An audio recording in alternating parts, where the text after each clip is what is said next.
ერთ მისამართზე რეგისტრირებული რამდენიმე ორგანიზაცია და ნანგრევები ოფისის ნაცვლად დაფინანსება გამჭვირვალობის გვერდისავლით. პარლამენტის თავმჯდომარემის სქემა განმარტა, რასაც როგორც აღმოჩნდა, საქართველოში მოღვაწე არაერთი არასამთავრობო თუ მედია ორგანიზაცია მიმართავს. ისინი, რომლებმაც დაფინანსების გამჭვირვალობას თავი აარიდეს. თაღლითური გზა საქართველოში პოლიტიკის გარედან დასაფინანსებლად ასეთია პირველი კანონმდებლის შეფასება მეგინ არსავიძის სიუჟეტი. ესტონეთში მდებარე ეს შენობა, რომელიც მხოლოდ ქართული NGO-ების რეპუტაციის სიმბოლოდ შეიძლება გამოდგეს, მდიდარი არასამთავრობოების ოფიციალურ მისამართს წარმოადგენს.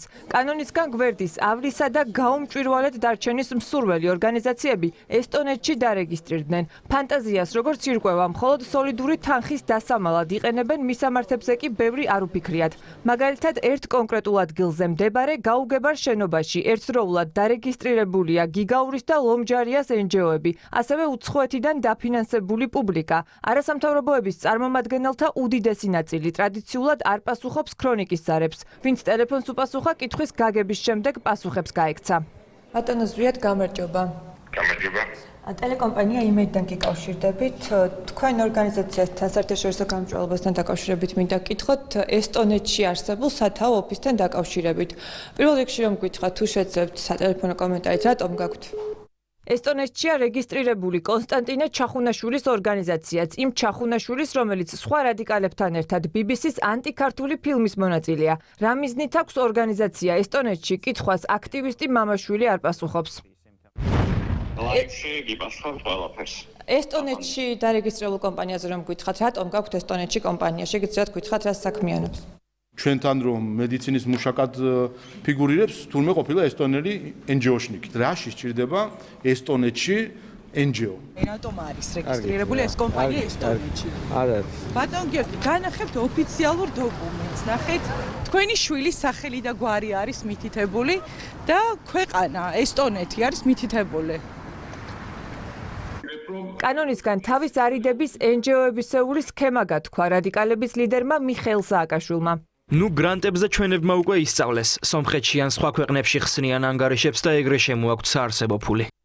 ღარიბული ფასადით მდიდარი არასამთავრობო ორგანიზაციები მალავენ გრანტების მიზნობრიობას და დახარჯული თანხების რაოდენობას. როცა მედია ან შესაბამისი უწყებები მოუწოდებენ გამჭვირვალობისკენ, ორგანიზაციები მათ ვებგვერდზე განთავსებულ ინფორმაციაზე მიუთითებენ. ეს ინფორმაცია კი არასრულია. ქრონიკა დაინტერესდა, უწყობდნენ თუ არა ხელს თაღლითურ სქემას ევროკავშირის ქვეყნების საელჩოები და გასცემდნენ თუ არა გრანტებს ესტონეთში რეგისტრირებული ქართული ორგანიზაციებისთვის. კითხვაზე პასუხი ჯერ საელჩოებისგან არ მიგვიღია.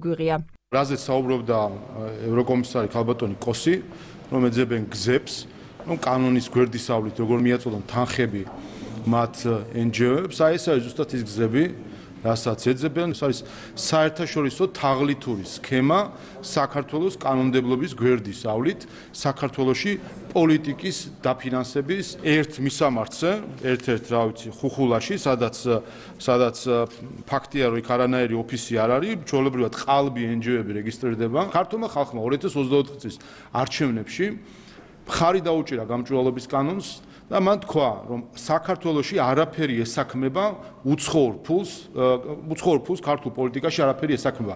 მნიშვნელობა არ აქვს წარმომავლობას. ძალიან მნიშვნელოვანია კანონმდებლობა ითვალისწინებდეს სათანადო გარანტიებს, რათა თუნდაც აი ამგვარი თვალთმაქცური სქემების გამოყენებით ვერ ახერხებდნენ აღნიშნული პირები იმას, რომ შემოვლითი გზებით კანონმდებლობის გვერდისავლით მაინც განახორციელონ საკუთარი მიზნები. ვერავინ ვერ შეძლებს, რომ კანონის გვერდისავლით განახორციელოს ანტისახელმწიფოებრივი და ანტიდემოკრატიული საქმიანობა საქართველოში და ის ფაქტი, რომ ეს ორგანიზაციები დგანან რიგში და რეგისტრირდებიან ესტონეთში და მათი მისამართები არის ხან ლიანდაგებზე, ხან ქოხებში და ასე შემდეგ, ეს არის არა მარტო არაკეთის სინდისიერება, არამედ უპატივცემულობა საქართველოს მიმართ.